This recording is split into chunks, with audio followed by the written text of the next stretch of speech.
Good afternoon, everyone. I'm Jamie Hughes, and I'd like to welcome all of you to the Incorporating Adolescent Relationship Abuse Prevention into Your Adolescent Pregnancy Prevention Programming, a web-based toolkit. Before we begin the presentation, I want to review a few administrative items and let you know how you can participate in today's web event. All participants should be able to hear the audio and view the presentation slides. You may participate in today's webinar by accessing the microphone and speaker function through your computer or by using the toll-free option.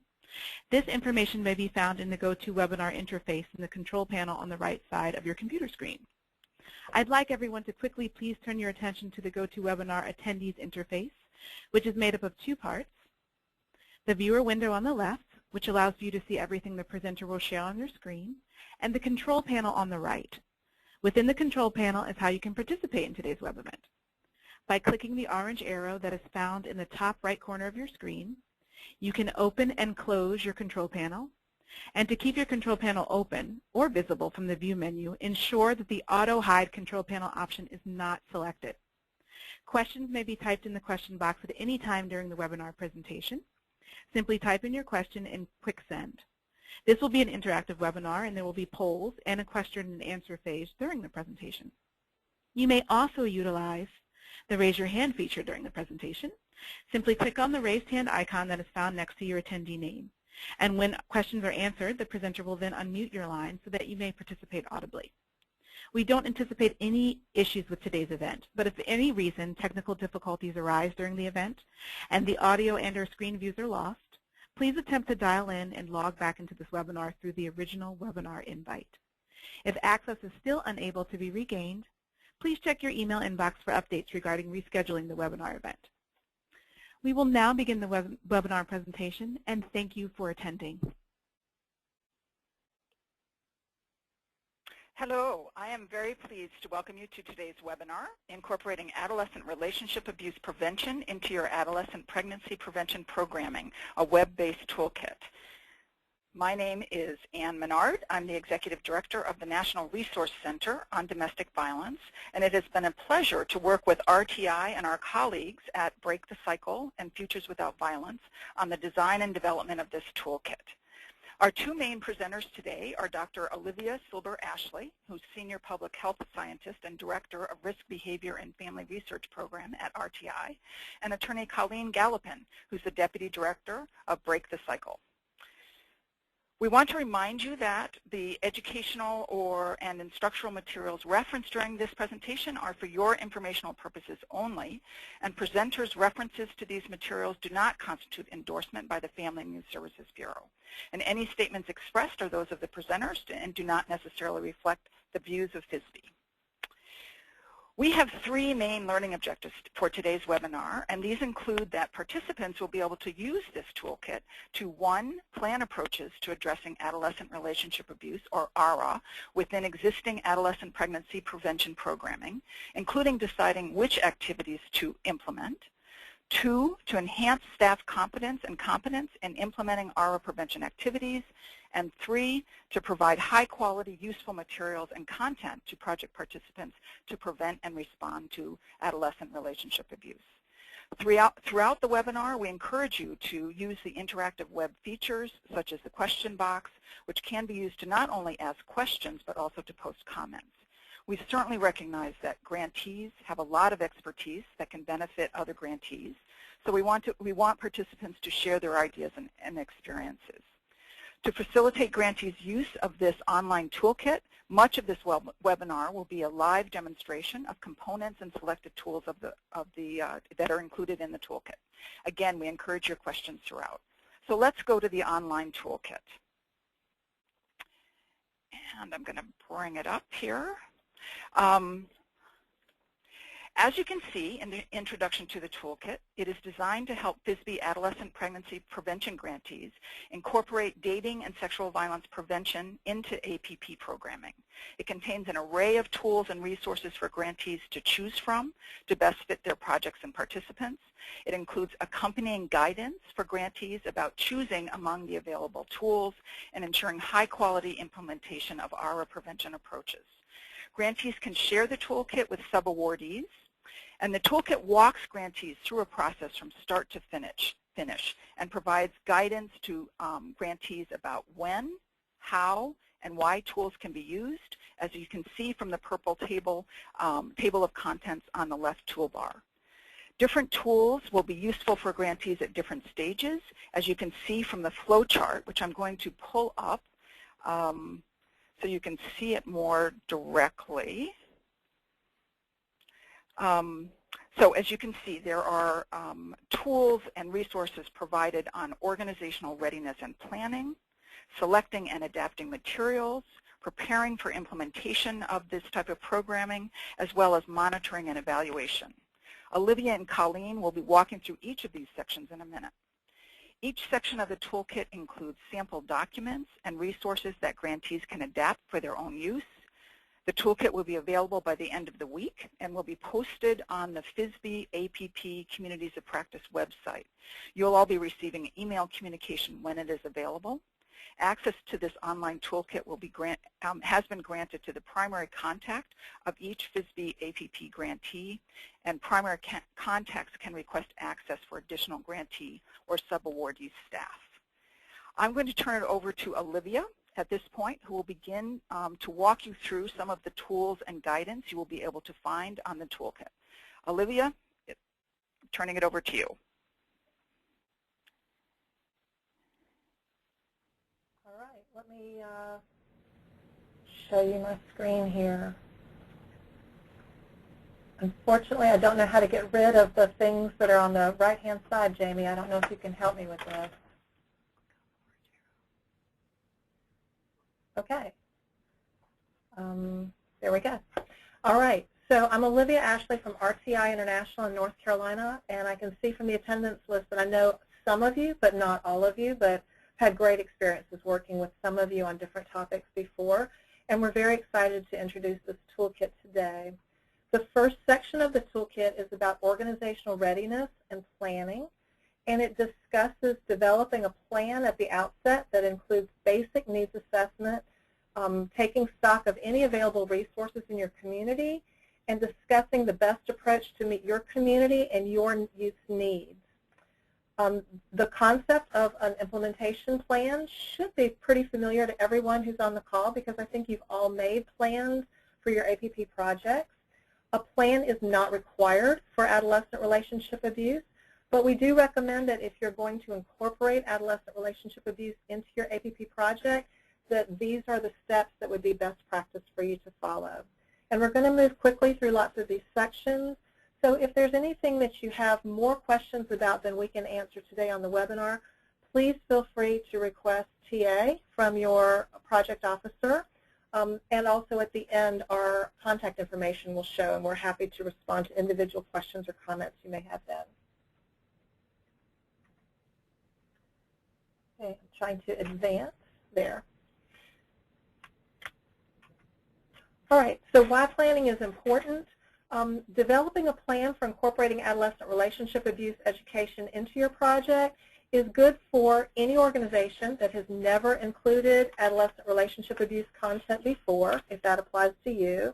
It's also good if your organization has inherited approaches and you've been using them all along, but those approaches have never been evaluated about whether they're right for your project.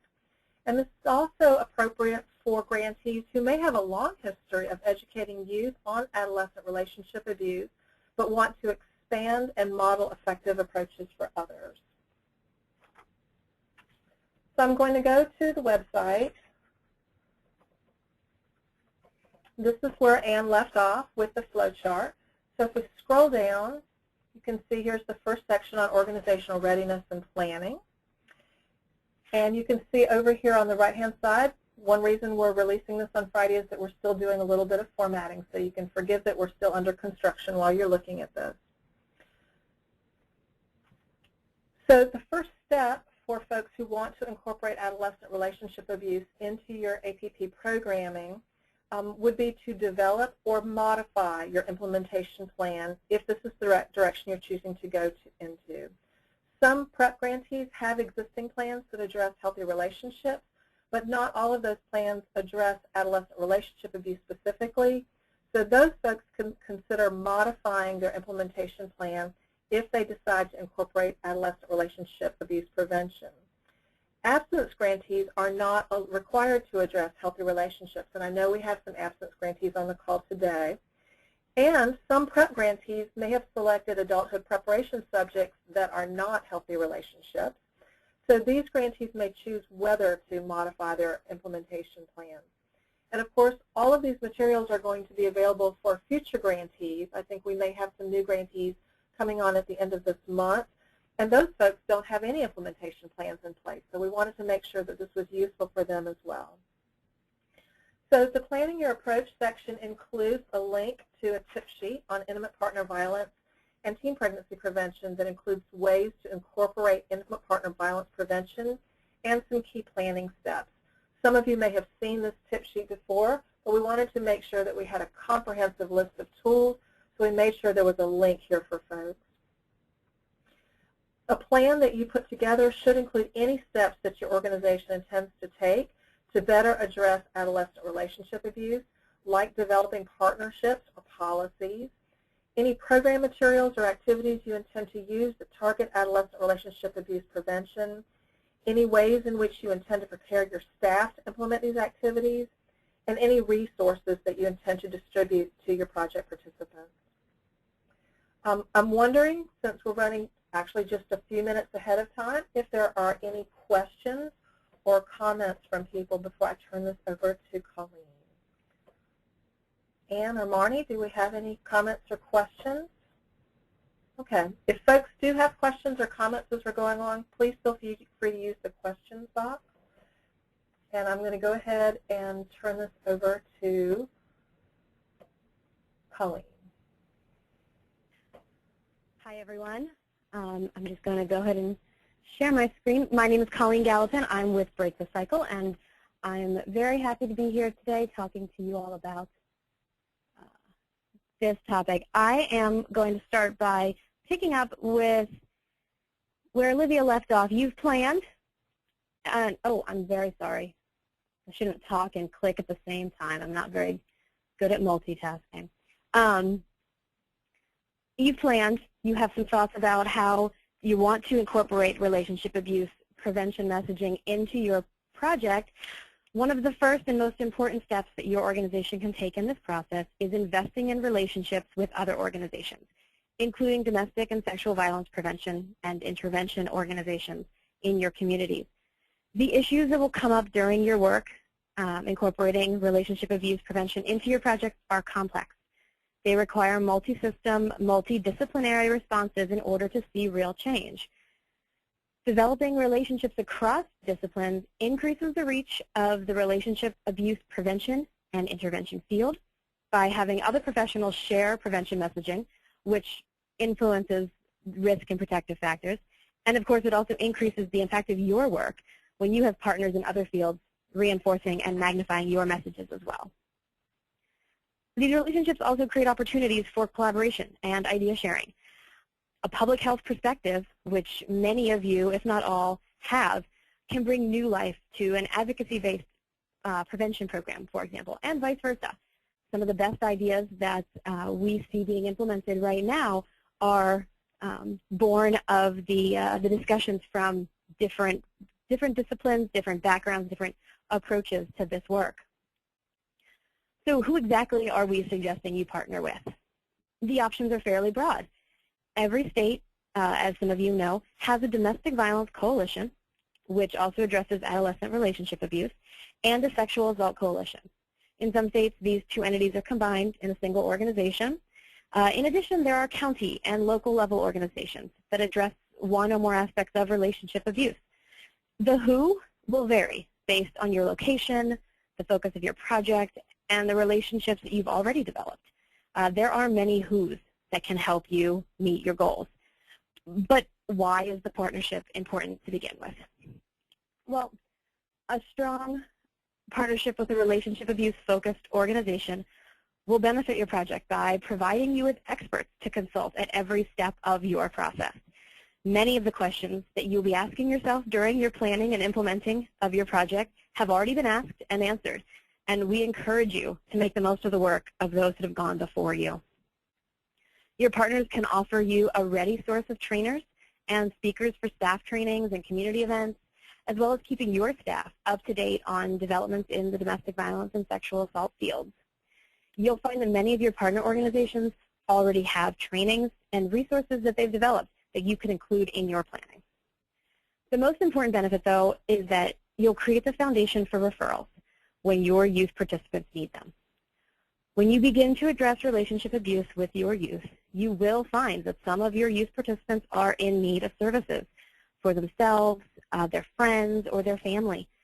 Those of you who already incorporate relationship abuse lessons in your project have probably seen this. The best thing you can do for these young people is to put them in the hands of skilled professionals who can provide the help that they need. We want you to be able to offer what we refer to as warm referrals. A warm referral looks different than, for example, a list of providers with phone numbers.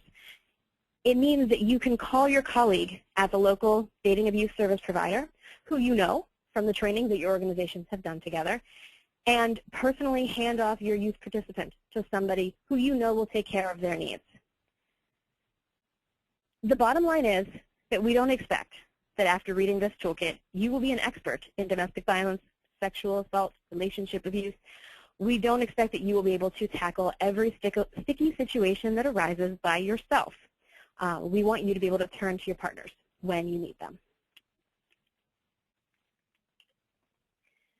Before we get to the tools that will help you develop and maintain these partnerships, a question for you. Do you regularly partner with domestic or dating violence or sexual assault organizations already? Please write in the question box, which some of you have already been using, I see. Write who you work with, whether by name or by description, and how you maintain that relationship. We are curious to hear what you're already doing that works, and we want to hear more about your experience on the ground. We'll use your input to inform future trainings and projects. My colleagues are taking notes, and we will be sure to share what you shared with us to the rest of the trainers.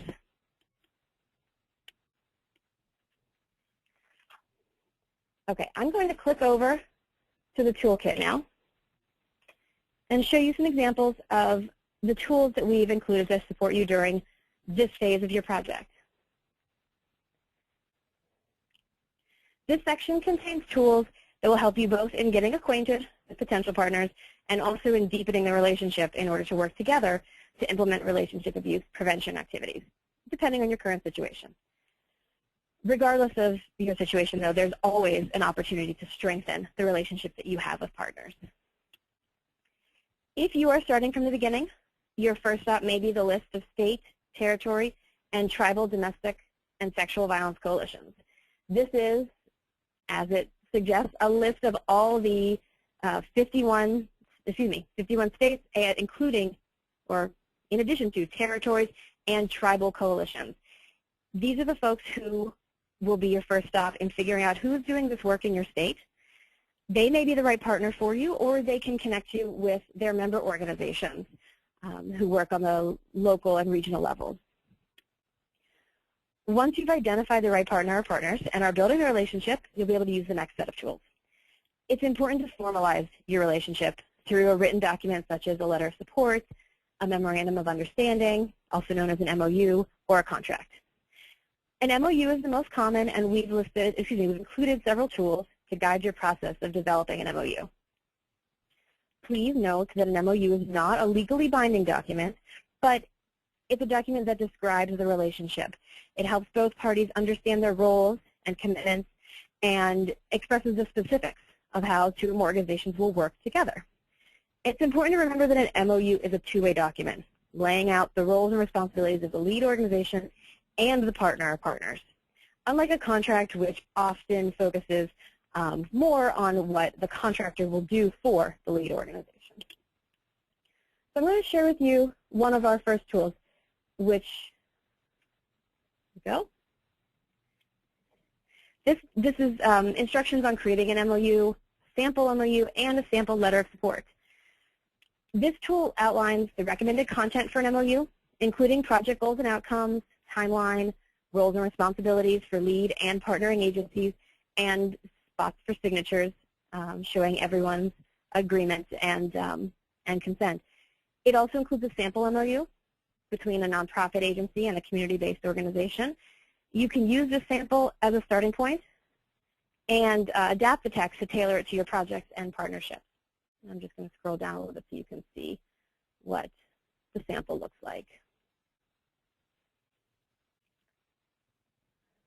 So it gives you a lot of opportunities to fill in the specifics of your project, and you also see it's pretty simple. It doesn't have to be complicated to be effective. Now, for projects that would prefer to make a less formal commitment with their partners, this tool also provides a sample letter of support, which you can see here. This letter can be adapted for use with any type of partner in your relationship abuse prevention efforts. A letter of support is not as formal as an MOU, but it may be a good first step in developing the relationship, and it does signal goodwill and willingness to participate in the project in general.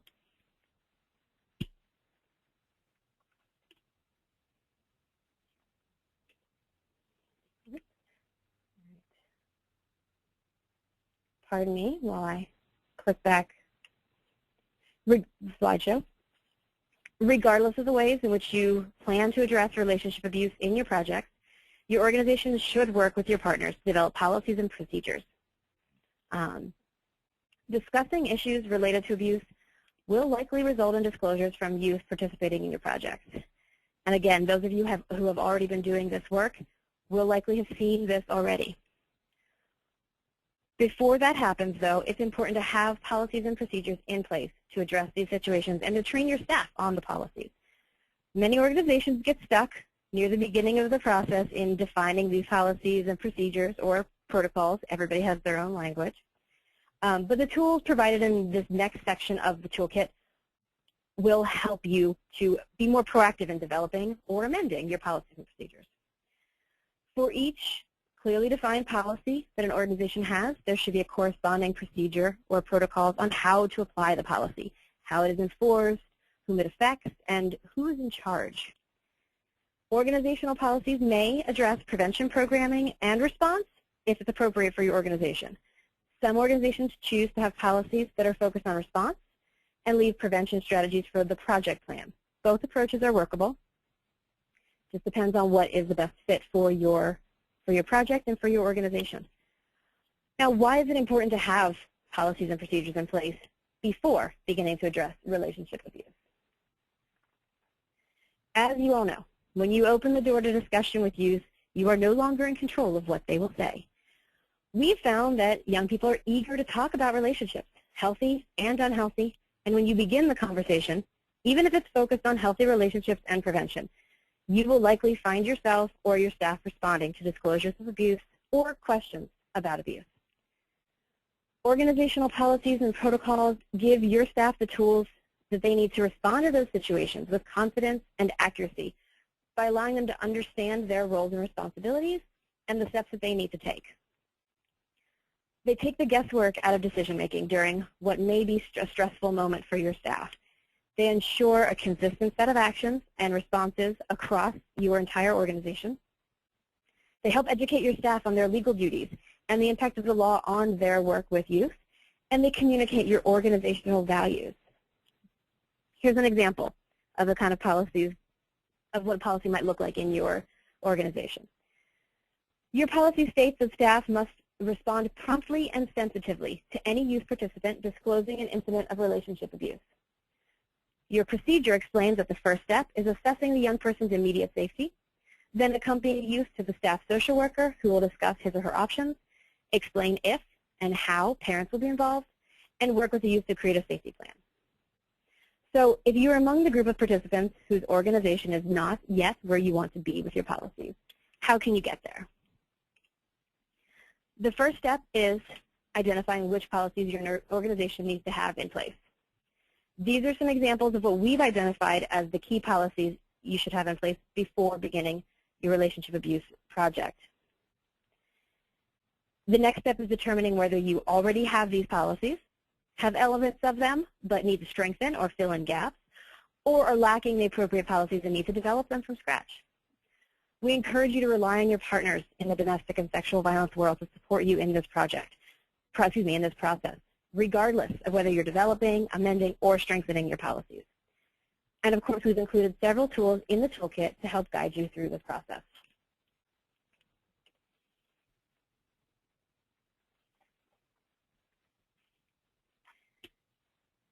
Your first stop should be the Youth Services Policy Development Tool, which is right there at the top of the section. I'm going to open this tool and just scroll through it a little bit while I talk so you can see what we're describing here. This tool is developed by Break the Cycle for DOJ, Office on Violence Against Women, Youth Services grantees. It provides general guidance on policy development and a step-by-step process for building comprehensive, coherent, and youth survivor-centered organizational policies, including which policies your organization should have in place, why they are important, and how to develop them effectively. It includes information on basic legal definitions and abuse-related terms, guidance on how policies look from a youth point of view, and several templates for info release forms that you can use or adapt as works best for you.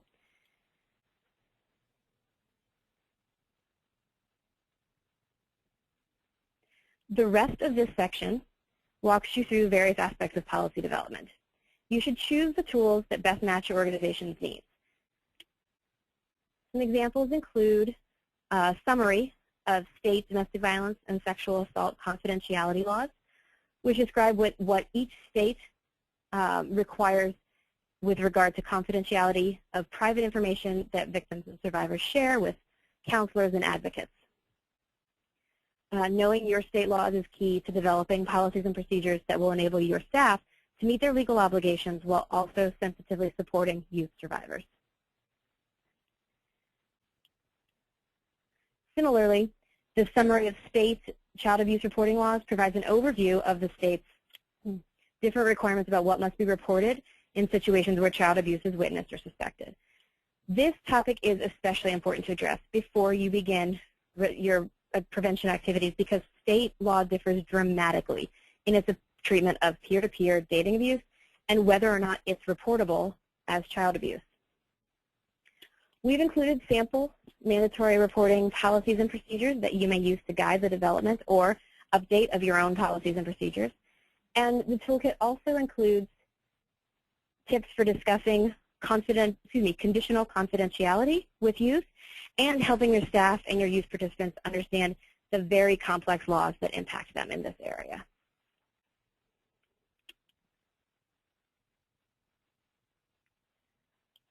So I'm going to turn it back over to Olivia to discuss selecting and adapting materials.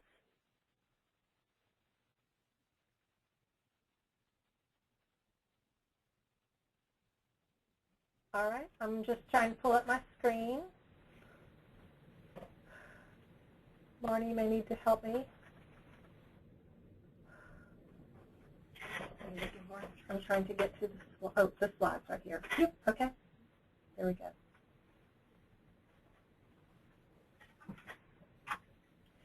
All right, we've gotten several comments and questions on the questions box. So since we have a couple of minutes, I thought I might address a few of those. We've gotten a couple of comments that it's hard to hear Colleen and me. So I'm going to try to speak up, and feel free if I'm talking too loudly to chat back in that we are too loud, but we'll try to be a little louder for you. We saw lots of great responses about partners and domestic violence, sexual assault, rape crisis, shelter types of partners, and the great things that you're doing with those folks. For folks who are on the phone, be sure to scroll through that questions box to see what your peers are doing. There's some great ideas there so that you may be able to see what other people are doing as well. We got a question about how you can get the slides if you are not the primary grantee contact.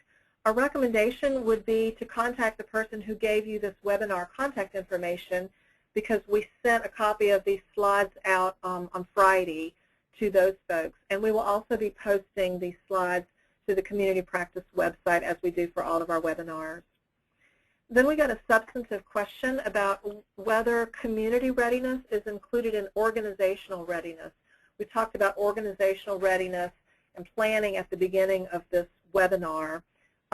Community readiness is actually different from organizational readiness. Organizational readiness focuses on your grantee organization and your sub-awardee organizations and any of your partner organizations that you may be working with. Your community may be a lot broader than organizations. It may include faith-based organizations or cultural groups. It may include schools or less formal groups in your community of parents, youth, and other folks. And so what we're talking about today does not address community readiness, but we do have materials about community readiness on the Community of Practice website. So if you take a look at those and would like some help in thinking about how to tailor community readiness tools for adolescent relationship abuse prevention, we're happy to provide that if you'd like to request TA from your project officer. And then the last question that I saw was about whether what we're talking about for adolescent relationship abuse is similar or different from a trauma-informed care approach to adolescent pregnancy prevention. And I think this slide that we're moving into may help to illustrate some differences, but also some overlap. So what we're talking about on this slide is some information that comes right out of the toolkit. There's a summary that's very brief and in lay language about some research about mediators of program effects on adolescent relationship abuse outcomes. And mediators are just risk and protective factors that have been shown to account for changes in adolescent relationship abuse behavior. And so we've highlighted in the toolkit these three mediators you see on the screen that have been proven to account for desired changes. And those are acceptance of dating violence, which means changing youth norms or acceptance that dating violence is okay to believing that dating violence is not okay. Gender stereotyping is also listed, and this is changing youth beliefs about roles that boys and girls should have. And the last mediator is awareness of services for helping teenagers who are victims in abusive and violent relationships. So to get the best chance at effectiveness in terms of behavior change, we recommend that you think about activities or approaches that address one or more of these risk and protective factors. And to look at this in comparison and alongside trauma-informed care, these issues here really do not necessarily address trauma or a trauma-informed care approach. We're really focusing here on prevention, and it could be prevention of the first instance of dating violence or adolescent relationship abuse. But it is best practice to incorporate also a trauma-informed care approach when you are working with teens on any sensitive subject, whether it's teen pregnancy prevention or adolescent relationship abuse. And that means being aware of any triggering that you may be doing unintentionally for kids, that they may have had past trauma, and that things that are being talked about or the way that these topics are being addressed may trigger some past trauma for them. And certainly to make a plan to avoid re-traumatization, and for how, if a child is having this type of reaction, that's going to be dealt with. So those are all best practices for dealing with adolescent relationship abuse prevention, but they work side by side. Adolescent relationship abuse prevention is not necessarily trauma-informed care. Trauma-informed care makes it better. So I hope that addresses that question. So we'll go to the toolkit now. This is where I think Colleen left off, which is talking about different registries where materials can be identified. And so what we want to look right now is what to do if you only have one classroom session. And we've presented for you several options for you to choose from if you want to devote one classroom session to adolescent relationship abuse. Today on this webinar, we're going to highlight two of those options, but there are many other options here for you to choose from. So I'm going to scroll down here, and you can see that one of the options is Safe Dates Lesson 2, Defining Dating Abuse. And there's a link here to this PDF, and I'm just going to pull it up. All right, so this is what Lesson 2 looks like. Safe Dates is an evidence-based program that includes 10 lessons, and it includes a play about adolescent relationship abuse and a poster contest. And Lesson 2 is available for free on the web at the Hazelden Publishing website. And Hazelden is who sells the Safe Dates curriculum. But they've provided this one session for free for everyone. And so Lesson 2 on defining dating abuse includes handouts at the end that you're going to see that are needed for this session. And just to walk you through it, you can see you need 50 minutes. On the right-hand side, it breaks it down into all the things that the facilitator will do and how many minutes each of those take. There are learning objectives there, all the materials that are needed, all the preparation that's needed, which is very brief, and some background information for the facilitator. The first part is reviewing Lesson 1, some ground rules and homework, which may not be applicable in terms of homework, but certainly ground rules are always important to establish in a classroom where you're talking about a sensitive subject. The second part addresses physically and emotionally harmful behaviors and asks teens to list these. And there's a list right here of typical behaviors that students mention. And there's some pointers for facilitators to be sure to mention emotional harm behaviors if teens don't mention those, because they tend to go right to the physical and not necessarily think about emotional harm. And then there's some information here where students are asked to debate what abuse is, and there are some scenarios that help them. So this first scenario is about Jason and Megan, and this illustrates both physical and emotional abuse. And you can see there's some questions where the students are asked, is Jason abusive, why or why not, and what if there were different pieces to the scenario, would they feel the same way? The second scenario is really just about a teen who wants to break up with the girl he's been dating. And it points out that not all relationship conflict is considered abusive. So it helps to distinguish between abusive behavior and normal conflict in a relationship.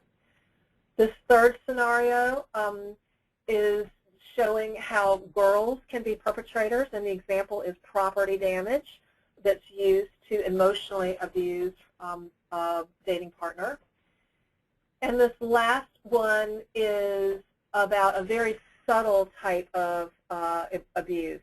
It's not physical violence, but it is controlling a partner through making them feel guilty and being overly sweet, but still pushing them to do the things that the partner wants them to do. So there are lots of different examples in the scenarios.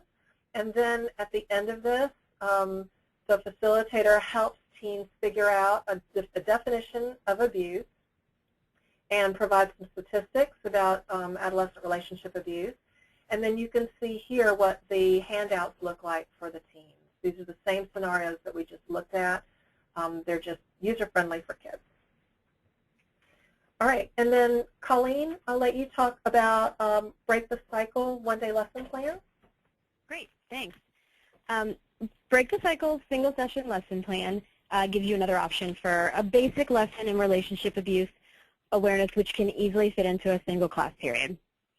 The session takes on average 45 minutes, although it can be expanded through further discussion and activities should your time allow it. The lesson plan uses a series of videos, all available on our YouTube channel, as the basis for group discussion about different forms of relationship abuse, including digital abuse. It allows you to lead this discussion from anywhere that you have a access to the internet, or download the videos ahead of time, and it gives an option for a different medium, which is great as a supplement to other programs, the other programs you do, other curricula or activities, because it changes up the message delivery a little bit, which we know can be effective. It also provides participants with strategies for safely ending a relationship, as well as resources for helping themselves or friends who come to them with questions, because a lot of what we know that a lot of youth are turning to their friends first, so we incorporate that messaging into all of our prevention activities. This information may be helpful for you personally or for your friends. So the main message of to take away from this lesson is keep this in mind because your friends may need it someday. Thanks, Olivia. Thank you. All right, so after thinking about one-session programs, we then show in the toolkit multi-session programs that you may want to choose one or more sessions from. And today we're just highlighting a few of these that have the best evidence around them. They've used randomized controlled trials, and they've measured adolescent relationship abuse behavior as the outcome. So I've mentioned Safe Dates already. It has shown effects for both boys and girls, and there is a related program, Families for Safe Dates, that has 6 mailed activity booklets for parents to complete with youth at home. So these are 2 related programs. The Families for Safe Dates can be used as standalone, or it can be paired up with Safe Dates in the classroom. You can also see here that 4th R is highlighted, and I know that we have some APP grantees that are using 4th R. It's a classroom curriculum available for purchase that has shown effects just for boys. And the Grade 9 Physical and Health Education Program has 3 units that address topics of, first, personal safety and injury prevention, which is the adolescent relationship abuse piece. The second is healthy growth and sexuality, which is the teen pregnancy prevention piece. And the third is substance use and abuse. And there are a total of 21 lessons, so 7 lessons for each unit. There is another program that was developed by the same program developers right underneath here, the Youth Relationships Project. And this is an 18-week curriculum for 14 to 16-year-olds who have a history of child maltreatment. So this program is specifically designed for survivors of child abuse and neglect. And it has education about healthy and abusive relationships, conflict resolution and communication skills, and social action activities. And then you can see Coaching Boys into Men. This is a fairly recent evaluation that has just come out. It's a dating violence prevention program that targets male athletes in grades 9 through 11. The intervention involves training athletic coaches to integrate violence prevention messages into coaching activities through brief weekly scripted discussions with athletes. And this particular program found positive effects for preventing perpetration of dating violence, and also lower levels of negative bystander behaviors like laughing or going along with peers' abusive behaviors. So there is a direct intervention focused on behavior towards a partner, but then there is bystander behavior that's also affected by this one. And the last one that we're highlighting today is a program at the bottom. The article is titled Efficacy of an Intimate Partner Violence Prevention Program with High-Risk Adolescent Girls. This program is called Building a Lasting Love. It's a 4-session program that was designed to reduce relationship violence of predominantly African-American inner-city pregnant and parenting adolescent girls who are receiving teen pregnancy services. And as I mentioned, there are several other resources that follow. We just highlighted a few of these. So I'm going to switch back to our slides.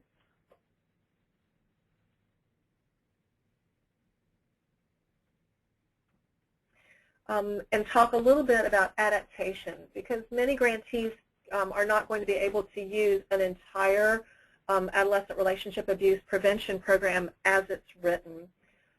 And so you may need to adapt the adolescent relationship abuse prevention program or activities. So you can see that sometimes grantees may want to adapt existing evidence-based adolescent pregnancy prevention programs to incorporate adolescent relationship abuse content, or they may want to adapt the adolescent relationship abuse program to better fit their target population or their project structure or their implementation setting. I'm pretty sure that everyone has received guidance from FSBE about adaptation, and that guidance is very important to follow. And of course, all adaptations should be made without compromising core components. That's the most important thing to preserve, is what is salient about the program that works. This second type of adaptation, adapting the adolescent relationship abuse program and our activities, is the one that we more commonly discuss. And the core components may not always be identified in these adolescent relationship abuse programs. They're not always identified in many programs. So we encourage you to try to learn as much as you can about the intent of the activity or the program activities that you're using. It's important to make sure the key messages and content of the original program stay intact. And if there are requirements for implementation, make sure that those are met as well. Some folks have heard that referred to as pedagogy, the way that the program is delivered. All right, so we're going to go back to the toolkit and go on to the next section. This shows some adaptation tools that we'd like for you to see. So the toolkit includes lots of examples about what adaptation may look like. The first thing that we're citing here, and we've mentioned this tool over and over again in lots of different sections because it's a rich source of information, is an adaptation guide from the Centers for Disease Control. So I'm going to show you what that looks like here. We'll start with the front of it. There it is. There's the front. And so if you look a little farther down, there is a diagram of what the adaptation process looks like. This is on page 16 of the toolkit. And you can see where it starts with selecting the program or activities and collecting information, moving into assessing that information and selecting the intervention, and then any adaptations that need to happen, testing those adaptations and making revisions based on the test, implementing, evaluating, including the adaptation, and then making any revisions that may need to happen. In the toolkit, there is also an article by Gina Winggood and Ralph D. Clementi on the AdaptIt model. They're at Emory University, and they've developed this adaptation process that involves using an innovative pre-testing methodology known as theater testing to adapt evidence-based interventions. And theater testing is commonly used to test products like television advertisements. So using this methodology, participants who are typical of your intended audience, which is your new target population, are invited to a central location to respond to a demonstration of the adapted intervention activities. And at the end of the demonstration, the participants receive a questionnaire and answer questions designed to gauge their reaction to the adaptation. There's a table in this particular article that shows how that process is used. And regardless of the process that you may use, we suggest that you complete a table that's similar to the one in this article to help with planning your adaptation process. We've also included a table in the toolkit itself on cultural adaptation. And we've mentioned several frameworks for cultural adaptations. This particular one focuses on surface structure, which is looking at observable characteristics of the target culture, like language or clothing, and gives some examples of those for content and for source, mode, and location. And then it contrasts that to deep structure, which is considering the unique ways that social forces impact health behavior within a particular culture. And there's some examples here of the types of content and source, mode, and location adaptations that grantees may want to consider when they're looking at those two different types of cultural adaptations. Going back to the CDC adaptation guide, I'd like to scroll down, but this is in my way, so I'm going to click down several of these. If we go on farther in, there is a chart here. It's a sample decision table. I'm going to make this a little larger so that we can read it. And so for each of these activities in this decision tool, grantees can use this to plan and justify adaptations. So there's a specific activity here, and then some description of the what, who, when, where, and how. The intent of this particular activity. So this is making sure that you're understanding all of the core components and what the original intent is, and then justifying how the activity will be adapted and why. So there's a lot of attention at the front end on what was there originally, and then what are you planning to do and why are you planning to do that. Going back to our slides.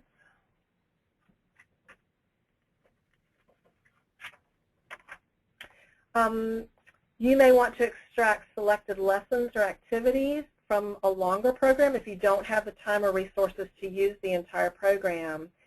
And this may not be considered an adaptation to the program, but this may constitute an adaptation to your adolescent pregnancy prevention program. So some of the considerations for you may be, first of all, to determine what content or messages best meet the needs of your target population. It's important to understand the intent of the various adolescent relationship prevention activities and lessons and the specific risk and protective factors they're designed to impact, which was the point of that chart that we just looked like. Choose activities and lessons that match your needs, and then make sure you address issues that the selected activities and lessons may build on from earlier parts of a program. And again, it's very important to integrate these activities and lessons carefully to avoid red light adaptations to your adolescent pregnancy prevention program. You certainly don't want to present any messages that contradict your core messages in your adolescent pregnancy prevention program. All right, so we have a quick poll, and we're looking for your thoughts on which of the following is an important consideration when selecting adolescent relationship abuse prevention activities or programs to implement. And so Jamie is going to enable the poll. I think she has it open now, so we'd really like for you to select either A, the amount of time you have is an important consideration, B, the risk and protective factors that the program targets are an important consideration, or C, both of the above.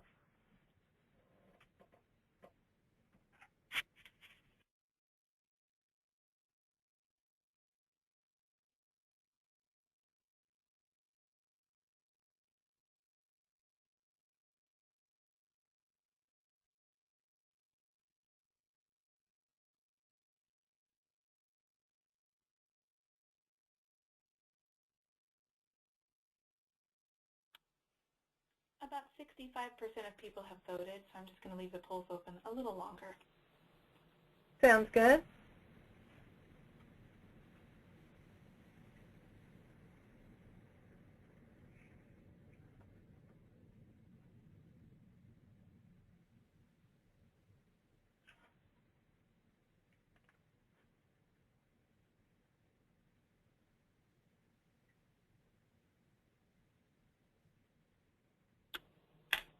I'm going to close the poll now. All right. And we can launch the results. Excellent. Okay, so is everyone seeing the results? Mm-hmm. Good. All right, so what I'm seeing is that 79% of folks who responded C, both of the above, and C is the best answer that we agreed on when we were putting this together as well. We think that B is most important in terms of making sure your selected program or activity addresses your project needs and has the intended effects. But feasibility is also important to ensure successful implementation of the lesson or activity. And the risk and protective factors are also very important. So we think that both A and B are important. Okay, I'm going to turn it back over to Colleen to talk about working with your staff. Thanks, Olivia.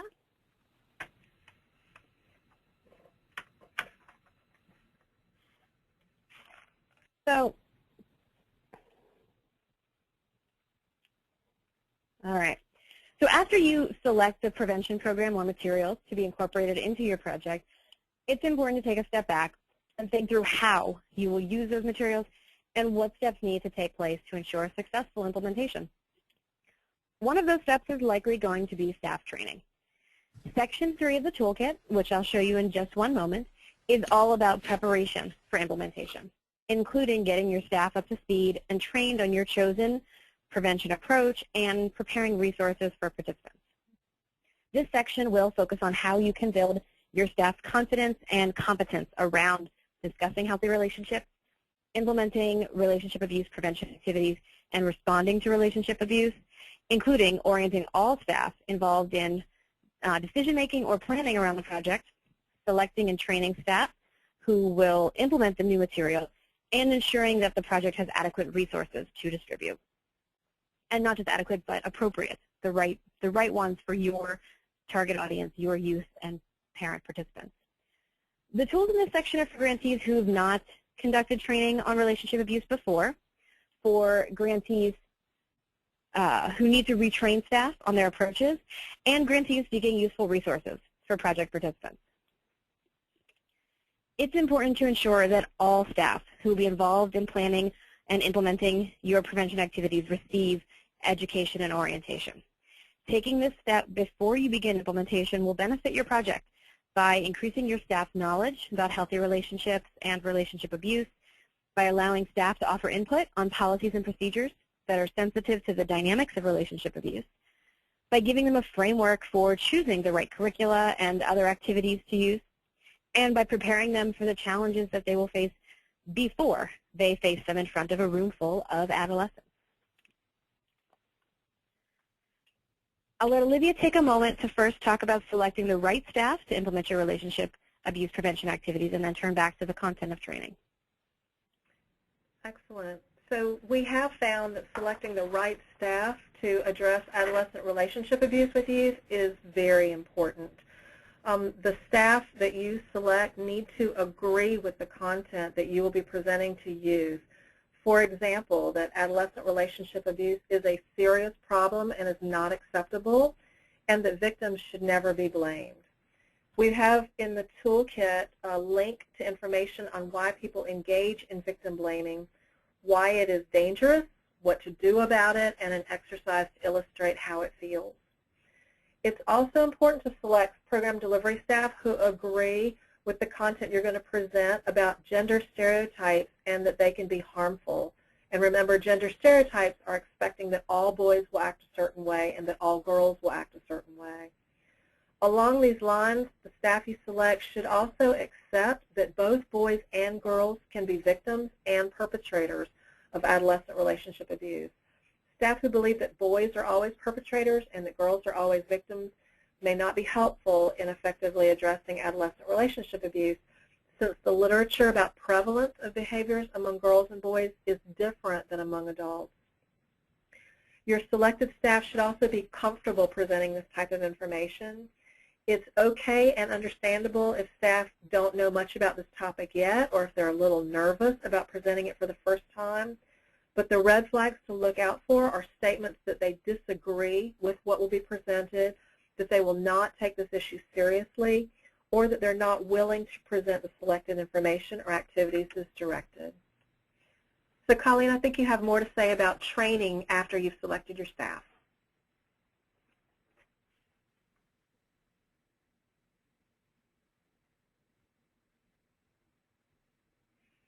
Colleen, are you there? I'm very sorry. I did not take myself on mute. Being respectful of Olivia and making it impossible for you all to hear me. What I was saying is that training is an ongoing effort. It's not a one-time event. Skills will need to be refreshed. New research and best practices are always coming out, and new partners can bring new ideas, which you will want to implement in your program. And of course, new staff are always coming into the organization. This slide has a few examples of the kinds of topics you should address in a training. In addition, though, it's helpful to create or identify resources that staff can take with them to reference after a training, especially for information and skills that may not quite sink in until the need arises to use them in a work setting. We've included resources in the toolkit both for training and for resources that you can give to your staff to take with them to continue that training message as they go out into the field. I'll point out a few of the resources in the toolkit in just a moment. but providing frequent training opportunities that work with your staff schedule, their preferred method of content delivery, and their knowledge base is good for your project. It will educate staff on issues that impact the effectiveness of their efforts, keep them up to date on developments in related fields, allow them to feel invested in your organization's policies and your approach to relationship abuse prevention, and prepare them for real-world implementation of the prevention activities. So the first step before providing training is to develop your training plan. I'm going to click over the toolkit because we have a couple of resources here that will guide you in thinking through what your training plan should look like and actually developing a real plan for delivering staff training and ongoing staff development and support. This guide, Training Professionals in the Primary Prevention of Sexual and Intimate Partner Violence, a Planning Guide, was developed by the CDC, and it's for state-level agencies and local community-based organizations that provide training to professionals both in and outside of their own organizations on domestic and sexual violence. It can assist your organizations in developing and implementing your training plan and help make sure that your training plan promotes staff knowledge and builds their skills. So I'm going to give you a few examples of the kinds of tools that this guide includes that we thought were particularly relevant to the needs of this group of grantees. So this is the planning guide, and it is 86 pages. So it is thorough, and I'll just pause for a second on the table of contents. You can see this may be far more than your organization needs. It may be exactly what you need right now if you are starting from the beginning. But the great thing about this guide and why we chose to include it is that it has something for every organization, no matter where you are in the process of thinking through your staff's training needs and your staff's professional development. In particular, this guide includes a worksheet on background for training plan development that can help you identify gaps in your current staff knowledge that you want to fill. Excuse me. This walks you through, step by step, developing a training plan. I'm just going to, okay. If it lets me, I'm going to click through quickly so you can see the kinds of resources it includes. Talks through goals and outcomes of your training. It includes case studies of other organizations that have had success, which goes back to something I said at the very beginning. We really encourage you to learn from the lessons of others who've gone before you. We believe very strongly in building on the successes and challenges of others to make your own programming more efficient. Talks about including the participants in the training development, including your staff, in decision-making about what they want to learn about. How do they want to get the knowledge? How is it going to best fit their time and their time needs and their work needs? I'm going to click over now to some of the worksheets. It helps you answer some of the questions that, scroll ahead, I know that's very small. Helps you answer some of the questions that you'll need to have be thinking through in order to develop an effective training plan. What are the needs and problems I want to address? Why? Why are we doing this training? That's a very, it seems like a very obvious question, but if you skip over it, you may be skipping over the most important part of determining the goals of your training and what are the best methods for making it effective. Who are we training? Who is helping us? Again, a plug for your partners. Your training plan could include bringing in partner agencies to develop a curriculum and provide training for your staff to actually facilitate the training.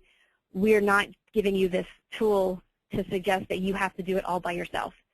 We give you this tool because we want you to have all the information that you need to make the right decision for your program.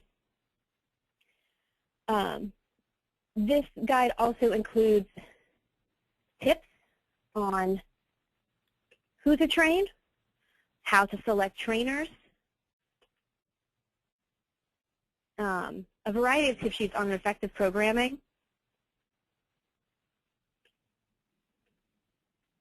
For example, training school and education personnel, training health, care, and mental health professionals, violence prevention organizations and coalitions. Some of these people might be your partners. Some of them might be your agencies. Give you some ideas for how each group, how to effectively train and work with each group. And then finally, this guide provides a tip sheet for solutions to some of the most common problems that novice trainers encounter. And we were all once novice trainers, and so if your agency is interested in doing this training by yourselves, this is a great place to start to make sure that you're doing it effectively and you're choosing the right folks to implement the training. All right,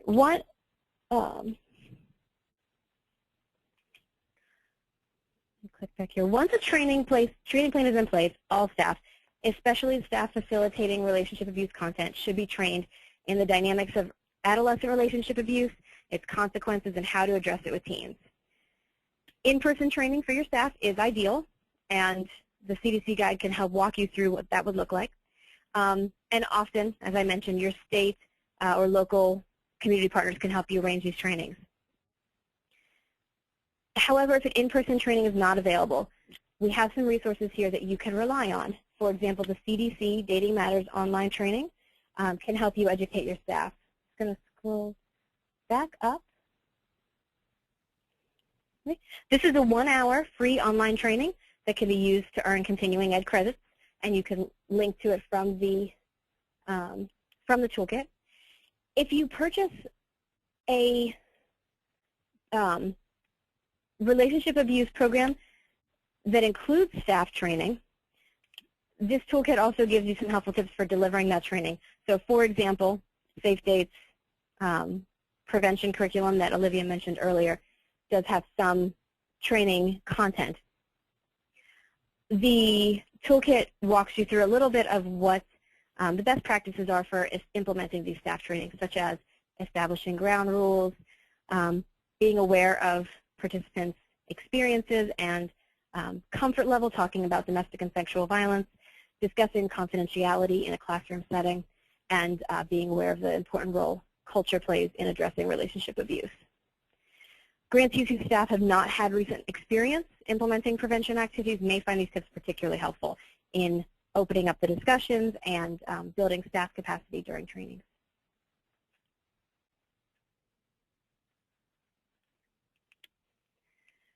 Your training plan should include strategies for addressing some of the issues that will come up when your staff begin discussing relationship abuse with youth.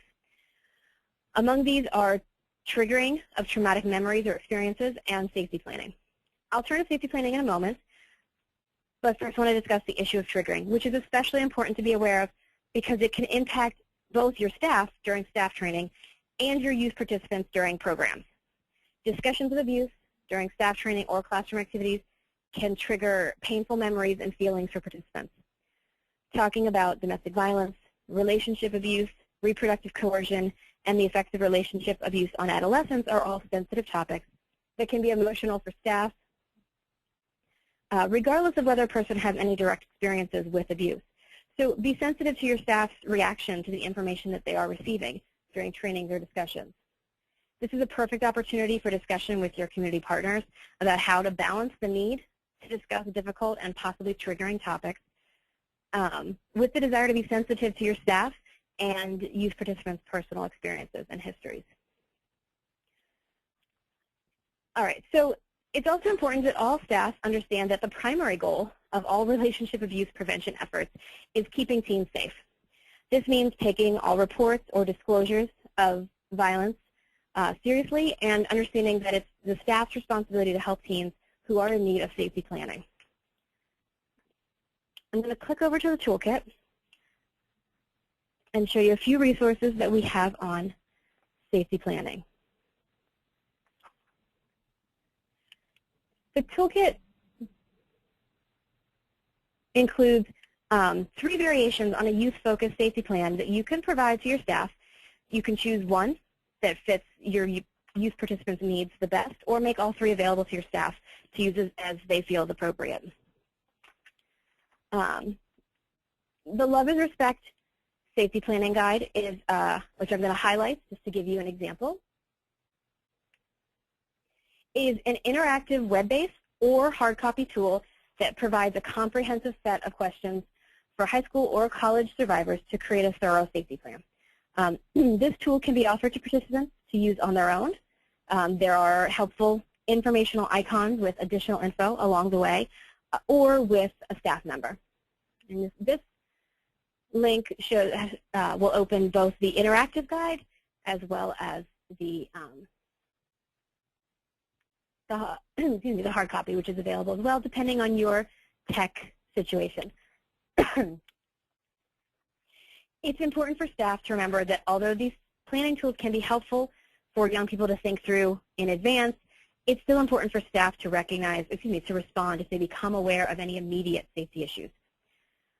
The toolkit talks about this in regards to organizational policies on mandated reporting, as well as important for staff to avoid victim blaming if youth participants fail to follow through with planning or an action.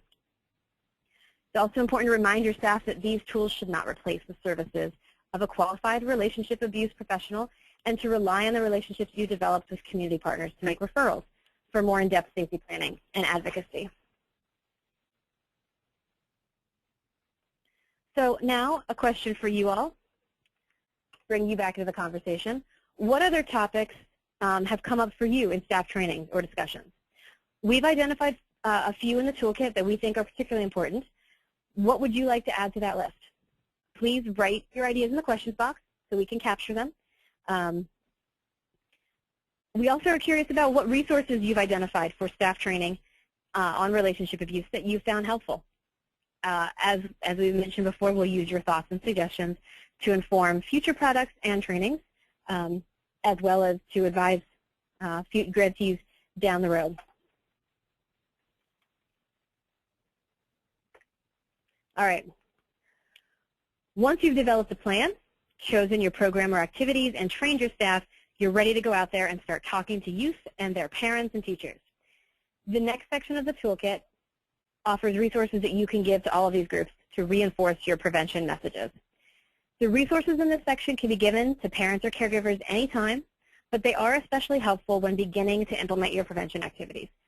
Many parents and caregivers feel unprepared to have conversations with their children about relationship abuse, and maybe even relationships in general.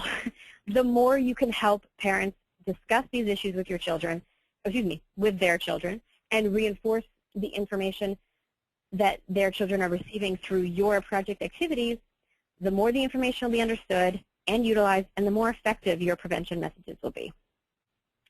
Some examples of the types of resources that you can provide include referral information for youth, tips on talking to their friends about adolescent relationship abuse, healthy communication, tips for parents about talking to their kids, and keeping an eye on their kids' activities to watch for warning signs, and tips for your partners in schools on how to talk to their youth about this issue in particular, and how they and their schools can help support your work in adolescent relationship abuse prevention.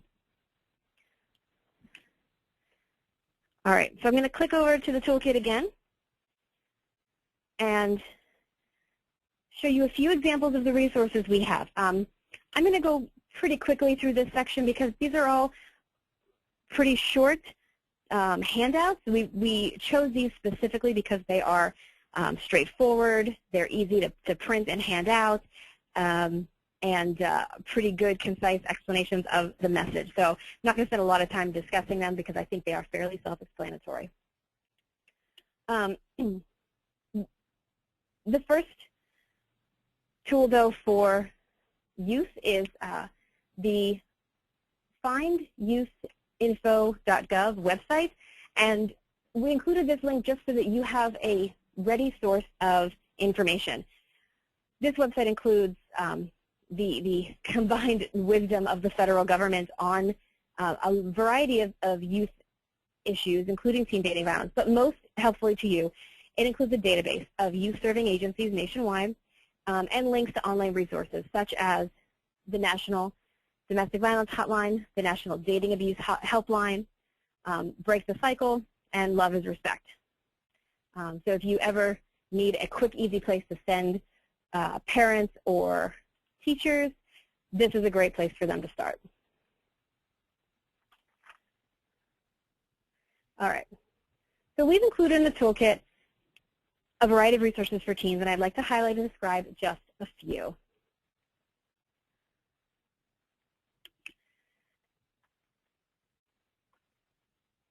Now, real quick, Love is Respect is a project of Break the Cycle, so pardon me if I switch back and forth between saying Love is Respect and Break the Cycle.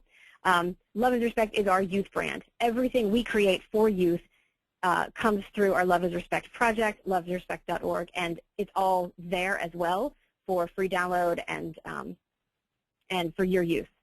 But a few that we want to highlight here. The Love is Respect handout on helping a friend. Some basics for young people on what they can do if they are concerned about a friend who may be going through an abusive relationship or has questions about the health of their relationship. So this is a 2-page handout, front and back, and you can see that one side addresses a friend who's being abused and the other addresses a friend who is the abuser, which is important. We get questions on the helpline and through Love is Respect about both of those issues regularly. We also include the How Would You Help quiz. This is a great handout because not only is it a piece of paper you can put in the hands of youth as they're walking out the door, but it also, if you choose to use it in this way, it can be a conversation starter, it can be an activity. It's a short quiz, provide a few scenarios, and provides a couple of options for each scenario. What would you do? And then offers scoring and a couple of ideas and tips for depending on where your score is. It's a great way to open the conversation with your youth participants. And finally, we have a handout here on how can I communicate better. We want to be aware that not every young person in our program is going to be dealing with abuse. They may just be trying to figure out what is healthy communication, what is unhealthy, and how to make sure that their relationship stays more on the healthy end of the spectrum. This is a good handout for reminding them about the hallmarks of healthy relationship communication and a few tips that they can really implement in their lives. They're easy. For example, talk face-to-face. Don't text. I like the 48-hour rule. If your partner does something that makes you angry, tell them about it, but you don't have to do it right away. See what happens. How do you feel 48 hours later? If you're still upset, say something. Good, easy tips. All right, and you can see here in the toolkit that there's way more that I could describe, but in the interest of everyone's time, I'm just going to move on to parent resources and let you click through these yourself when you get access to the toolkit in a couple of days. So I'm going to turn now to the toolkit's resources for parents and caregivers, and I'd like to highlight 3 tools that you can provide to the parents you work with to help them become an effective part of your prevention activities.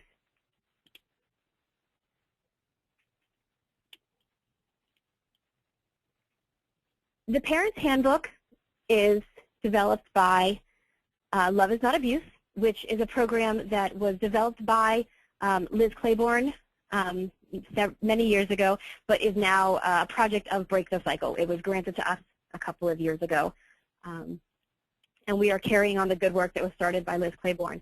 So the Parent's Handbook is a guide for parents about talking to your children about healthy relationships and unhealthy relationships. It is very thorough and gives a lot of tips, easy to implement tips on starting the conversation, talking to kids about relationships in general, and ways to to guide the conversation. What do you say? Which often is the best resource that we can give to parents. And in addition to that, we have a parent's guide to teen dating violence, which is, as it says, 10 questions to start the conversation. This resource is something you can give to all the parents of the youth in your program and encourage them to just ask a question. They're very simple, as you can see. Question number 1, how are things going? This is not advanced parenting. This is fairly easy to implement and straightforward, and a really great supplement to your programming. And finally, the last resource I want to highlight is it answers to some questions you might encounter that go beyond the how are things going? Easy questions. This resource is great for parents, caregivers, even for teachers and other adults in the school setting who might need a little bit of help in knowing how to answer some of these hard questions. For example, if there's no physical abuse, how can I tell it's abuse? Another question is, if abuse happens once, will it happen again? Why or why not?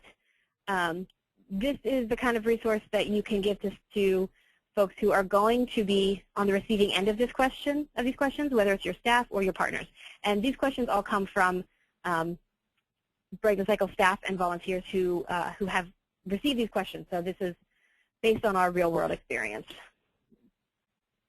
All right. Click through. One more question for you. What other resources or handouts have you provided to your project participants that you found to be particularly helpful?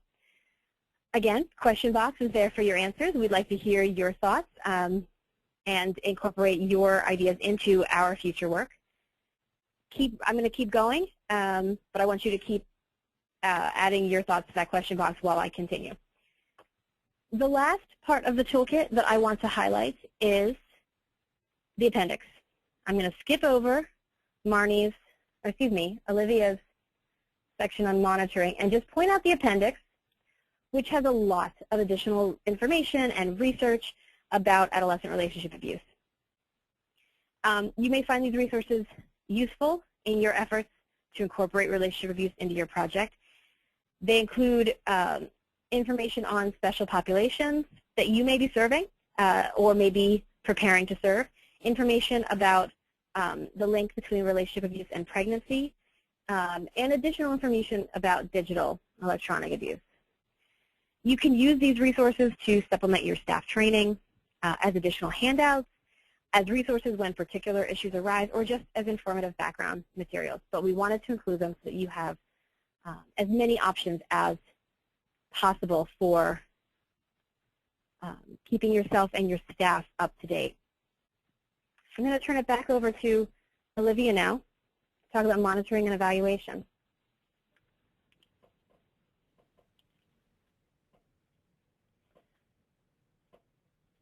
All right, so we are going to end at 4:30, and we will make sure we have some time for questions at the end.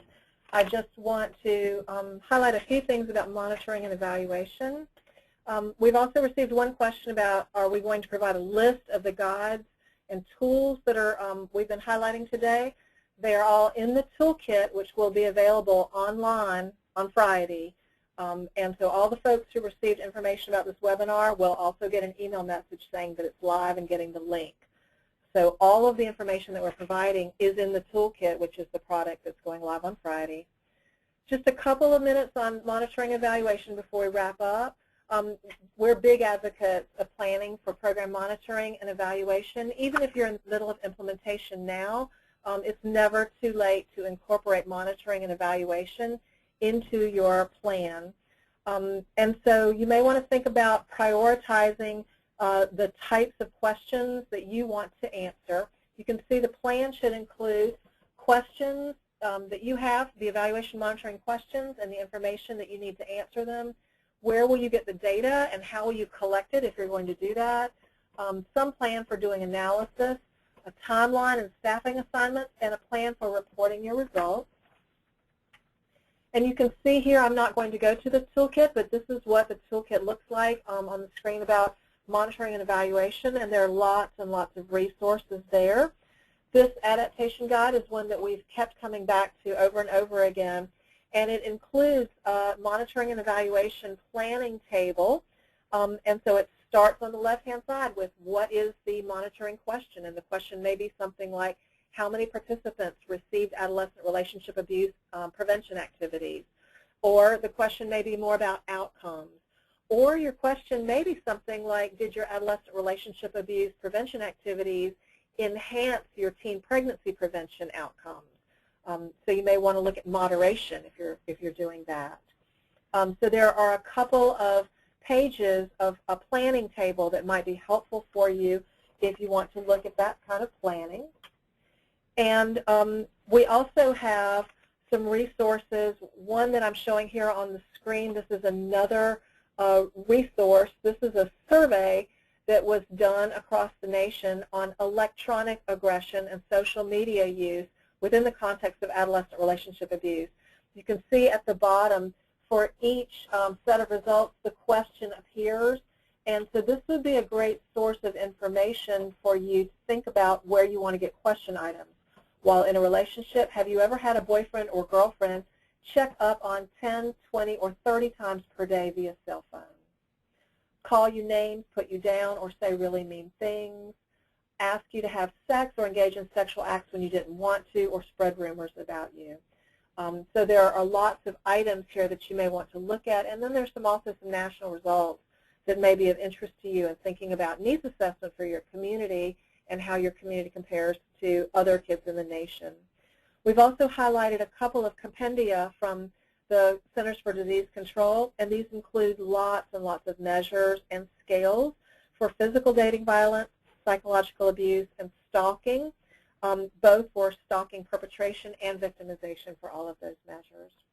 So our best advice on monitoring evaluation is to choose tools that have been validated with similar respondents as yours. Keep the validated scales intact if you can. Use your best practices to maintain confidentiality, and be sure to pilot test your tools to ensure that your kids understand the questions that you're asking and that they are being honest in their disclosure. And so I'm wondering if we have any questions or comments from anyone, Anne or Marnie, if there's anything that someone wants to hear us talk about before we wrap up. Olivia, excuse me, this is Anne, and I think because we're so close to the ending time, I would just want to identify some of the topics that the participants raised that they would be interested in receiving more information about. Several participants identified domestic violence and dating violence in LGBTQ or same-sex relationships. Internet safety, social media do's and don'ts was another topic, bullying, sexual harassment, and hazing, and then a question about the relationship between gang affiliation and adolescent relationship abuse, and finally, how, resources to work with parents of teens that are in their program. Participants also named a number of additional resources, many of which are included in the toolkit that they're already using. So that was a great question, and people responded in really helpful ways. Sounds good. Well, we want to thank everyone for your time today and your involvement in answering the questions that we threw out. It sounds like there's a lot of very positive and proactive activity that's going on. As I suspected, a lot of expertise out there in the field and a lot that you can learn from each other. Please do not hesitate to contact any of us if you want more information or clarification about some of the things that we've raised today. And if you do want more information specifically about your project, please feel free to request technical assistance from your project officer. Thank you all, and Jamie, I'll let you wrap it up. Thank you, everyone, for attending. And for the panelists and organizers, there will be a debriefing call in your email inboxes.